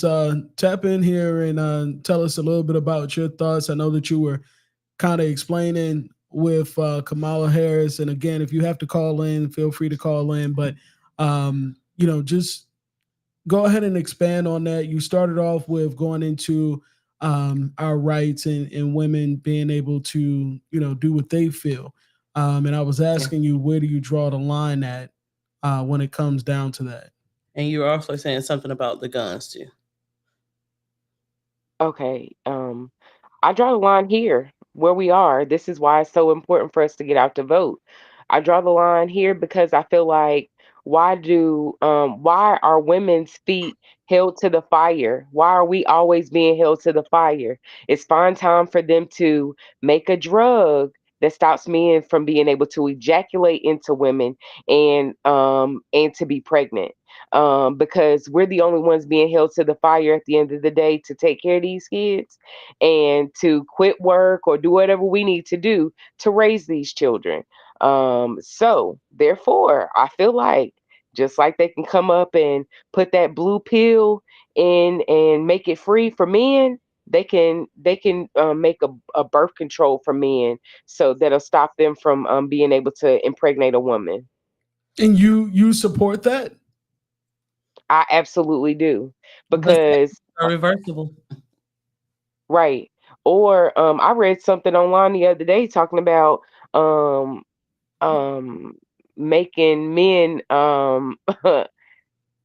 stopping them from being able to what is it called? When you have making men have their tube stop, making men sterile and then reversing it when they become of age. And I don't know if I would be away. I mean, if I feel like that would be great also.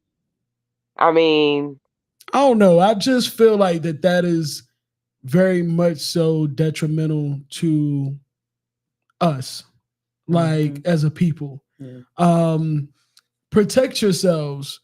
Be responsible. Don't have sex. Save yourself for your husband or your wife. That sounds good.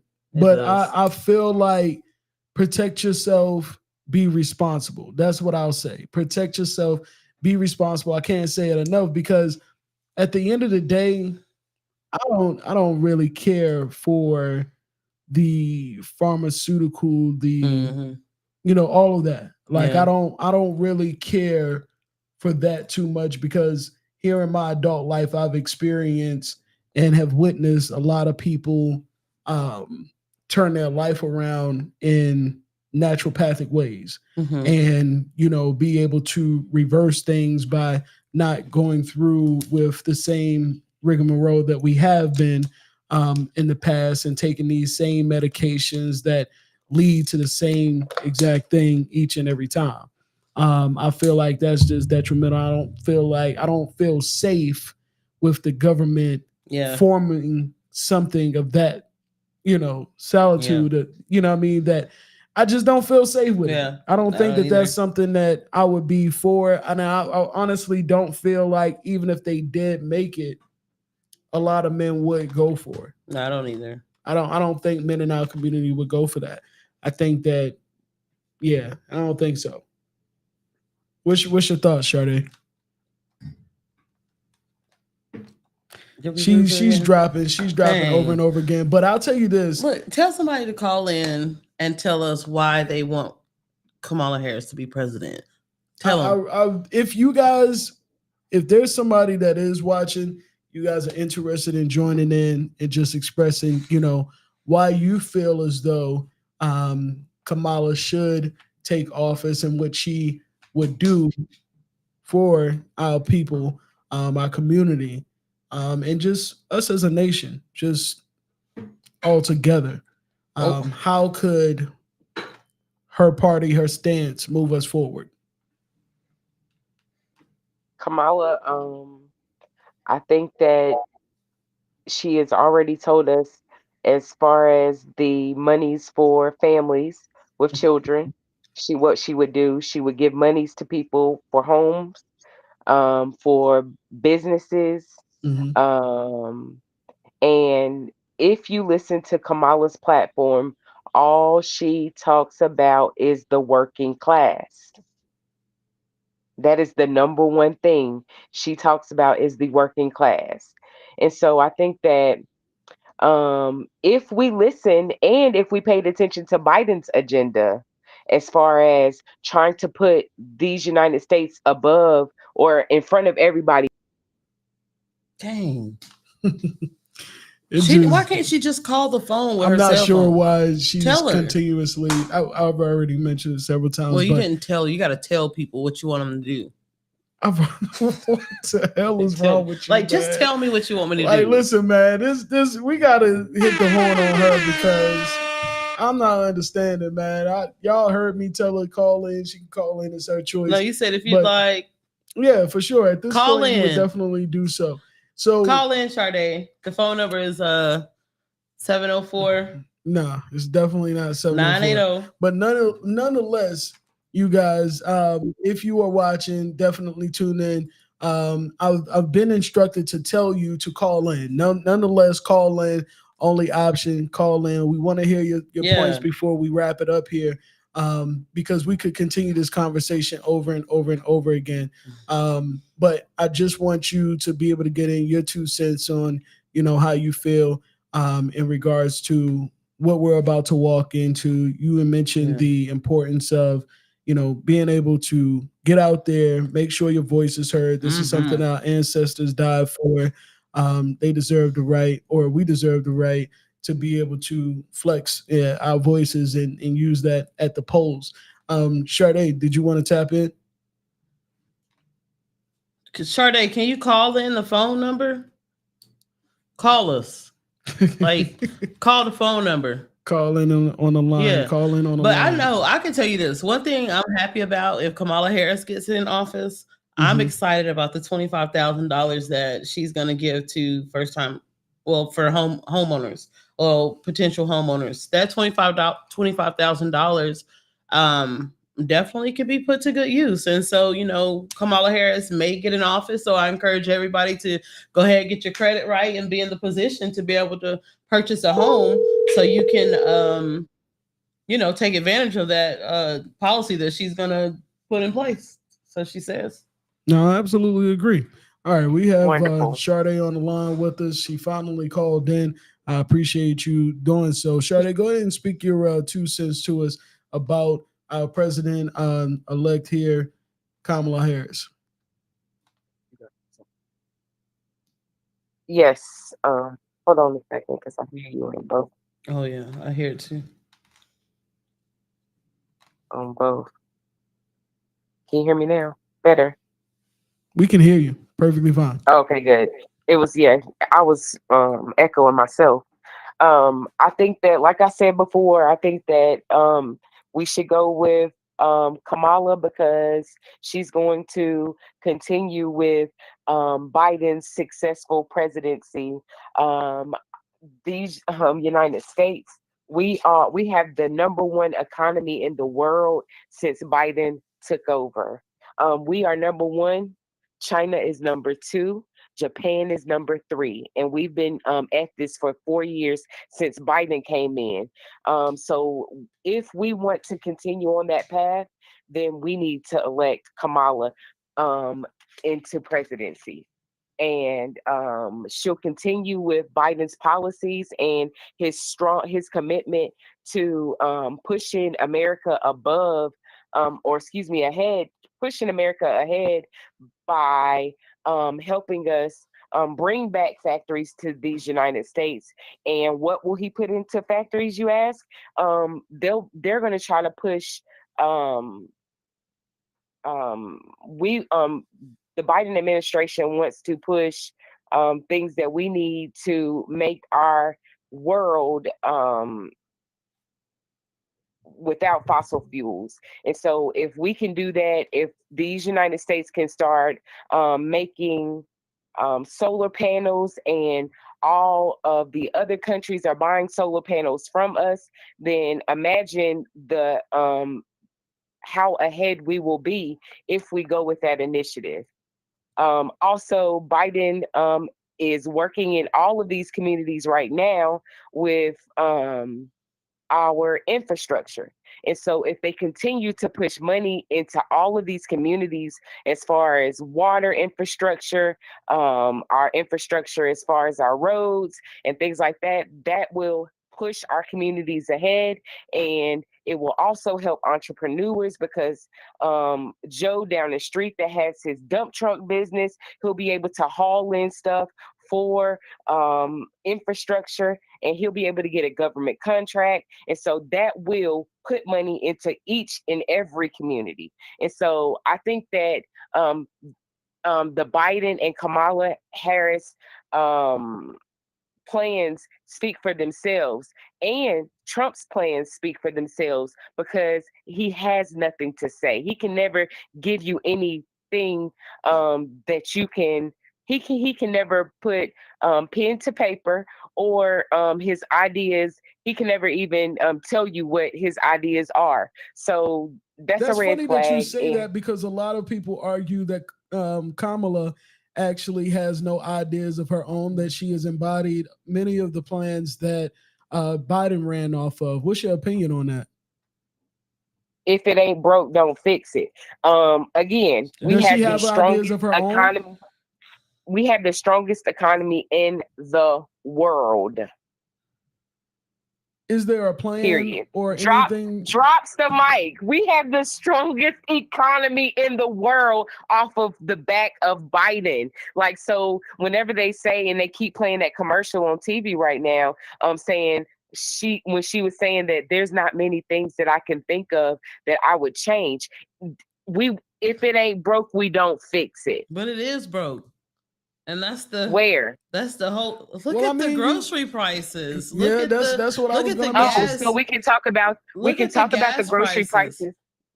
We can talk about the gas prices also. And I'm sorry, now that I can talk, let's talk about the gas prices, because you mentioned that President, you wanted gas to go back to when Trump was in office. Do you realize that Trump had the Saudis in his pocket, and that's the reason why gas was so low? And the reason why gas is so high right now is because the Saudis again are in Trump's pockets, and therefore he wants Biden to go groveling to him to get gas.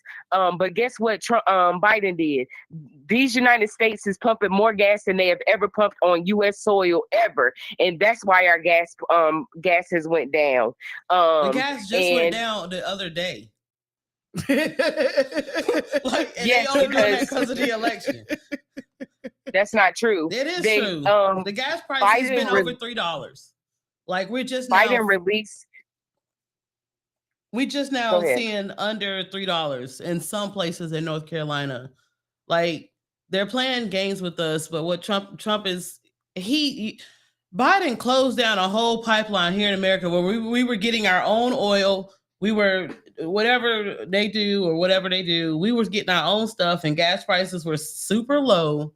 But Biden came in and closed the pipeline down. God knows why he did that. And then gas prices went up. He sure did. Like, why do we want to? He sure did close the pipeline down. And you know why they closed the pipeline? Why? Because we like to go to green parks. We like our water to be without oil in our water. We do not want to send a pipeline all the way through these United States of America where it potentially can be, where the fracking, it could be released in under our underground or in our water, and our water be non-viable. No, that's not the case. Or our land be non-viable. He just wants to do backdoor deals with the Saudis and get all and make all that money, him and his son. No, actually, that's what Trump did. That's what Trump did. He made backdoor deals with the Saudis. See, that's what he did. So you feel but it doesn't matter. Gas prices have been totally high up under Biden. No, it does matter. It does matter. It does matter who is in our pockets. So let me ask you this. You as an individual, Sade, do you feel as though that you're okay with paying more for your gas just because you know that it's being pumped in the U.S.? No, I'm okay with our gas being more if regulations are being put on BP, because when I die, little Randy has to live here, little Aiden has to live here, little Aaron has to live here. So when we take off, when we stop people from doing the right things, like the like train stations from doing right stuff. Oh, we have stuff what happened in Ohio. Okay, so when Trump came in and he took away those regulations, oh, those big businesses patted him on the back and said, "Oh, you're doing great, my man." They stopped them from doing regulations, and then stuff like that happened. So you're okay with having to pay a little bit more just to make sure Yes. that is regulated? Absolutely. Rather than the constant fluctuation. Absolutely. From 4-year period. I would rather just be able to have access. Nobody else can call the shots on what's going on over here in our country. Get our oil from ourselves and just live and not be dependent on another country. So you rather the oil come from here? Yeah, from here as definitely. Well. I mean, we'll always get oil from over there still, but here, yeah, for sure. Here. Drill, baby, drill. I got you. So Sade, outside of that, matter of fact, I want to go to the comments because I have it right here up on the screen. Jacob had mentioned in the comments that anti-abortion push isn't based on religion or morality. It's the GOP white majority trying to slow down the rate in which they become a minority. So he mentions that it is a great replacement theory hidden. So what's your opinion on that? Like, either one of you feel free to comment on that statement? I mean, I always thought that was the grab. I hate to say it, but I always thought that, it's more of them aborting their babies than it is of us. But guess what? That pushes them closer to the minority than it does. So if they stop everybody from having babies, then the white man will not be the minority as quickly as 2030 as they are projecting. I mean, that's all cool or whatever. But so you're saying that white people do abort babies more than African Americans? Yes. Okay. But that still doesn't negate the fact that it's a vast majority every of our population. 500,000 babies, 500,000 Black babies are being aborted. Like, I mean, I don't really care about what they got going on. I'm focused on us. Okay. And so let's talk about us, and let's talk about how there's no doctors to have these babies, or there's no child care to put your baby in after you have your baby. So you want me to have these babies, be at home barefoot and pregnant without a job. I don't even have care. I can't even get care because there's no nurse practitioners, there's no doctors. There are remember when we talked about that in America that there are food deserts? Now they're hospital deserts. So where are these people supposed to get health care from? No, I agree with you, but see, my thing is I'm always going to be a proactive type of and preventative type of person. In most cases, like how can we prevent getting there, and definitely prevent it without going the measures of medication and invasive surgeries, reconstruction, doing a reconstruction on the human body. I believe that the body was very, geniusly created. Yeah. We're very beautifully and wonderfully made. Created and wonderfully made Amen. human beings. I believe that through and through. I believe that the body is self-healing, self-sufficient. And because I believe that, I feel like, yes, it is natural for us to reproduce and things of that nature. However, can we be a little bit more responsible with what we're putting out here and what we know to be the result of the actions that we're doing? Yeah. Can we be more, mindful of that? Demure. Yeah, and so I want to have a ceremony where where young women, they take an oath of celibacy, and I'll take that oath as well. We're taking an oath of celibacy to, preserve ourselves for our future husbands or future significant others. And so that will thwart the abortion rate.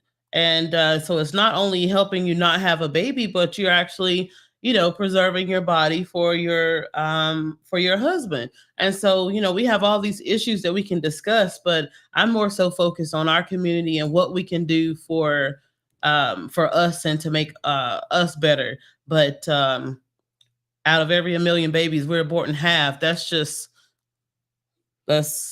terrible. I feel like that's crazy. I want to switch to this point. We kind of touched on it earlier today, but Shalik did make a good point in the comment here that Trump plan is to cut taxes for bigger corporations and rich people and make things worse for lower class and middle class Americans. Now, I want to have this conversation because I'm curious to know, like, do we really believe that by making corporations pay more won't roll over as a domino effect to where we get paid less? That's a good way to look at it. I just honestly believe that. I think that's happening here now. Impose that. I mean, it's happening for sure. But if it's happening now, and we're talking about what could be in the future, my idea is that if we impose that, on these companies, you pay more taxes, right? You just think common sense. It ain't hurt us. I mean, we pay this thought. So you make more money. You make more money. So we think, okay, you can afford to pay the big bucks. But when these corporations at the end of the day are fueling our economy and putting money into individuals that are in our economy pockets, are we sure that by imposing those things on these big businesses, such as paying larger taxes, won't roll over as a domino effect to say, hey, you're going to spend another 10 years in North Carolina with minimum wage being $7.25. Yeah, and that's what happens.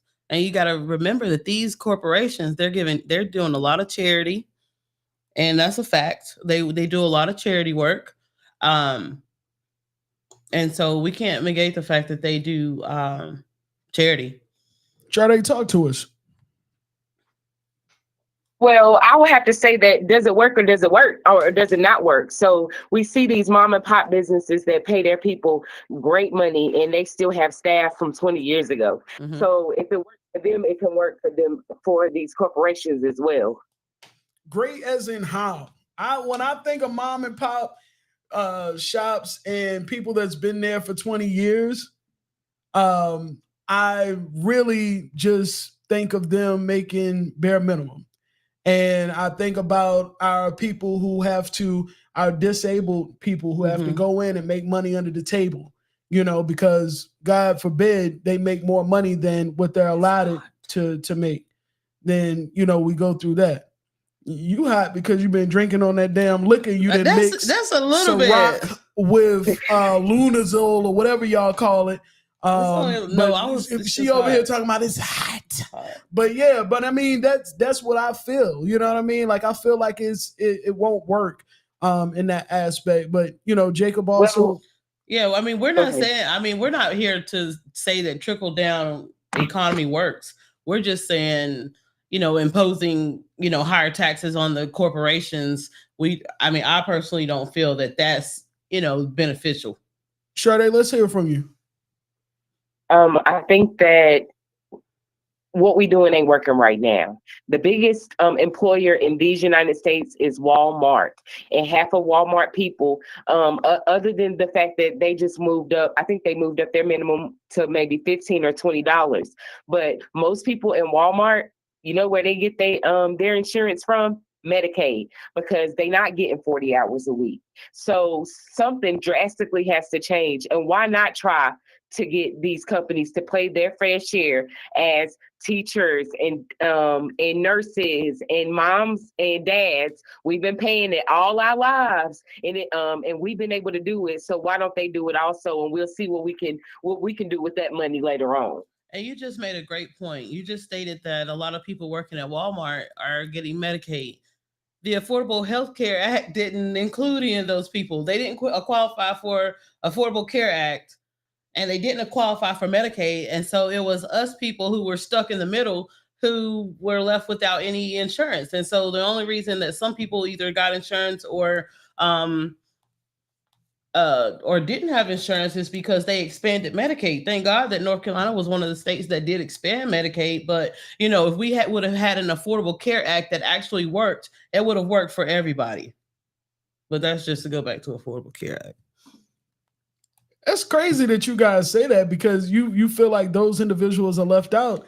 And I'm just like, what about the tax credit? I mean, I know a lot of individuals who have the tax credit, and at the end of the day, they're not paying any type of premium because their income is based off of their premium that they pay is based off of the income that they had the previous year.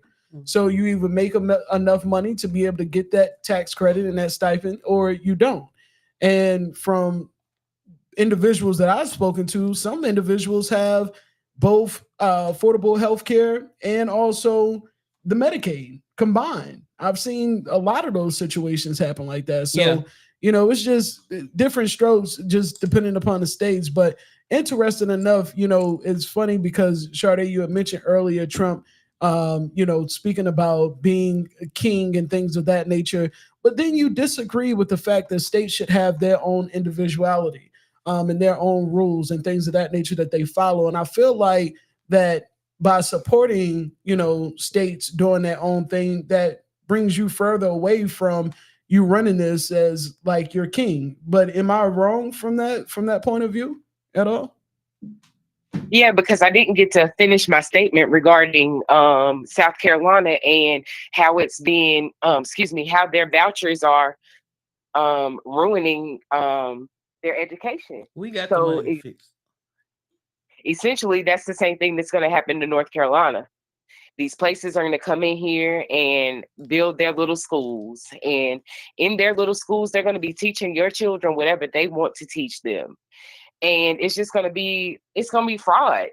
Basically, I mean, our tax dollars are going to go to people who are going to fraud the government and making these specialty schools that are not teaching our children anything.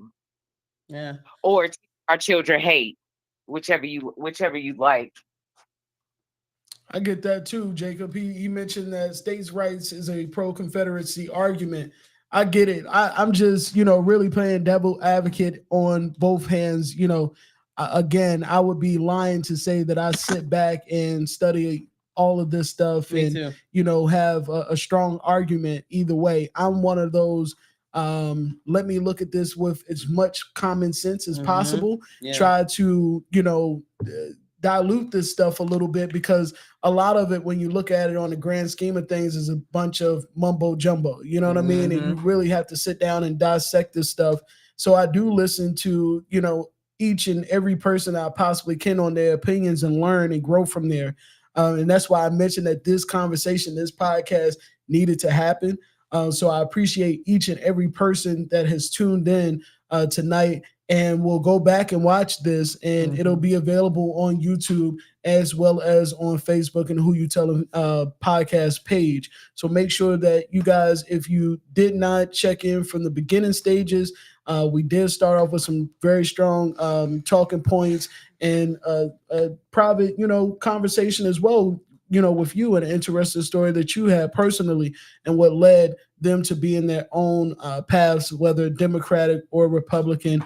And hopefully this is useful. You guys can check this out prior to Tuesday, and it be insightful and help you to be able to come to a decision, especially if you're someone like myself who hasn't voted yet.